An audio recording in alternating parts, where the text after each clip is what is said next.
अहो, आज तुमच्या आवडीचं काय करू जेवायला? मुद्द्याचं बोला, नका लय लांब म्हण लावू.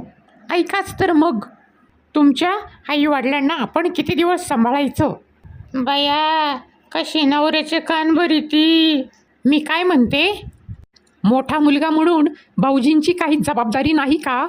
हे बघ, कसं आहे ना, आईवडिलांची सेवा हीच खरी ईश्वर सेवा. पण तुम्ही करता सेवा, मोठ्याला मिळतो आयता मेवा, त्याचं काय? सगळी हौस मौस मौज मजा त्यांनी करायची. आपण आपलं मन मारून का जगायचं? ती लतिका काळतोंडी कुत्री इथं येऊन गेलेली दिसती. तिनेच तुझे कान भरल्यात वाटतं. माझे कशाला कोण कान भरतंय? ती लती शिकून हुकलेली कुत्री लोकांची घरं नासवायची कामं करीती बरं का.